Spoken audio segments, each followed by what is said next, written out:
আসসালামু আলাইকুম। Hello everyone. আশা করি সবাই ভালো আছেন, সুস্থ আছেন। আমিও আলহামদুলিল্লাহ ভালো আছি, সুস্থ আছি। আমার নিউ ব্লগে আপনাদের সবাইকে ওয়েলকাম। আজকের ভিডিও থাকছে আমরা ওশান প্যারাডাইসে কি করলাম তা নিয়ে। সো ভিডিওটা শুরু করা যাক। আসলে ওইদিন আমাদের মহেশখালী যাওয়ার কথা ছিল। তো ঘুম থেকে সকাল সকাল উঠতে পারিনি, তাই আর যাওয়া হয়নি। তো ভাবলাম কি করব হোটেলে বসে, তাই আর কি হোটেল ট্যুর নিয়ে একটা ভাবলাম যে ভিডিও হয়ে যাক। তো যেই বাবা সেই কাজ। আমরা সবাই রেডি হয়ে হোটেলে ঘুরছিলাম আর কি, কিছু করার নাই। আমরা একদিন ওশান প্যারাডাইসে ছিলাম। তো ওইটারই আর কি ভিডিও। যাই হোক, ভালোই হয়েছে। ওশানের একটা ভিডিও হয়ে গেল আমাদের, না তো হতোই না যদি মহেশখালী চলে যেতাম। যা হয় ভালোর জন্যই হয়। তো প্রথমেই চলে আসলাম হোটেলের রুফটপে। এখান থেকে বিচ ভিউটা খুব সুন্দর লাগছে। তখন সানসেট ছিল।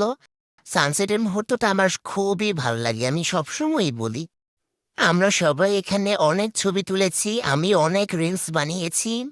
তো অনেকেই হয়তো দেখতে পারছেন, একটা রিলস আমি আপলোড দিয়েছিলাম। ছবি তুলতে তুলতে আমাদের সবারই ক্ষুধা লেগে গেছে, তাই সবাই চলে যাচ্ছিলাম নিচে খাবার জন্য। ওরা এই যে কেকগুলা সাজায় রাখছিল, দেখতে যে কি ডেলিশিয়াস লাগছিল, তাই কেক অর্ডার দিয়ে দিলাম। আর সাথে কফি ও জুসও অর্ডার দিয়েছিলাম।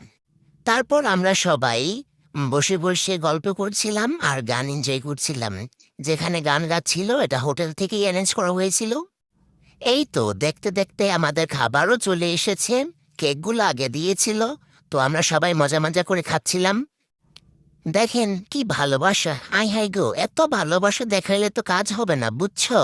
আপনারা কি কিছু বুঝতেছেন? পটাইতেছে এগুলা, বুঝছেন? পটাইতেছে। যাই হোক, আগে খাইয়া নি, তারপর বিচার করমুনে। কেকগুলা যে কি মজা ছিল। বিশেষ করে চিজ কেকটা খুব মজা ছিল।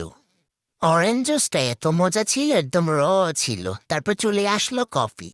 কফিটা এত মজা ছিল, মানে কি বলবো, আপনাদের যদি একটু খাওয়াইতে পারতাম তাহলে বুঝতেন এই কফির যে কত ছবি তুলেছি। তুলতে তুলতেই মনে করেন কফি ঠান্ডা হয়ে গেছে। এই যে দুইজন আমার পাশের বাসার ভাবি, তারাও এখানে খাচ্ছিল। ওমা দেখেন কত ভালোবাসা। আমরা খাচ্ছিলাম আর প্ল্যানিং করছিলাম যে 3 মাস পর আমরা গার্লস ট্রিপে আসবো কক্সবাজারে।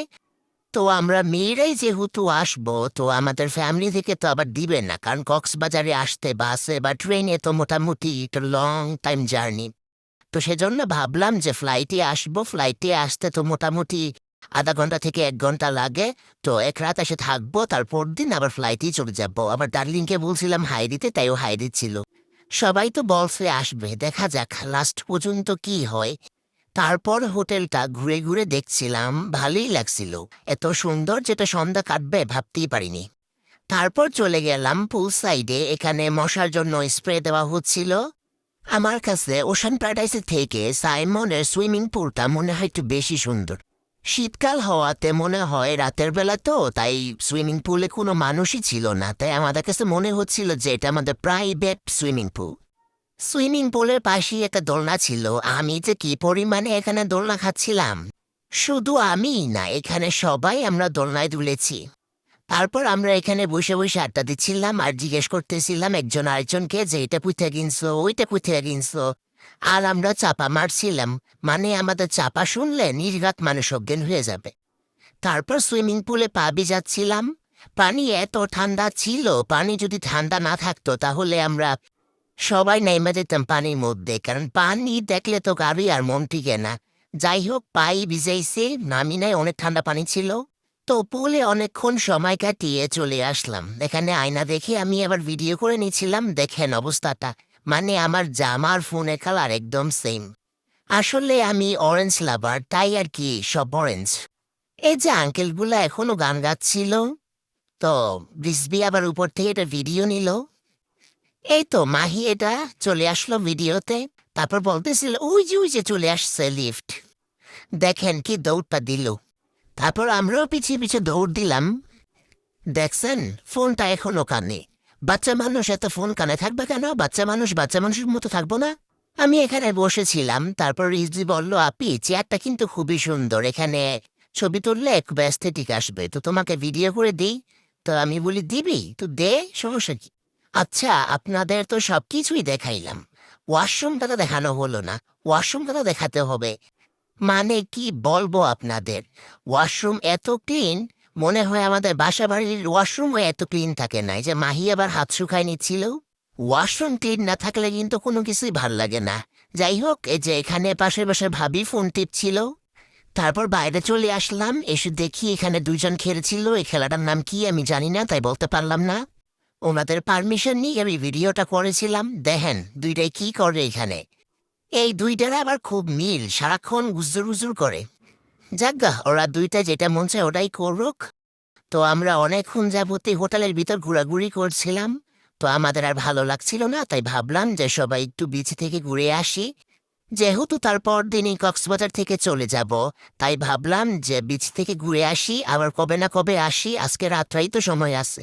তারপর আমরা ওই দিন বিচে অনেকক্ষণ সময় কাটিয়েছি, প্রায় 11টা পর্যন্ত ছিলাম।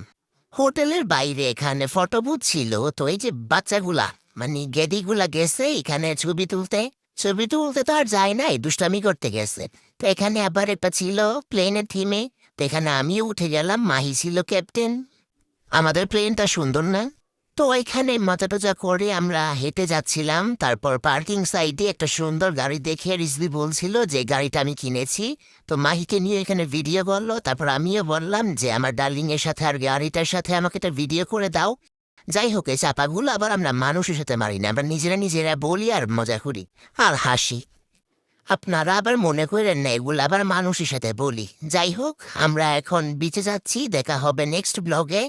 আজকের ব্লগ এখানেই, টাটা।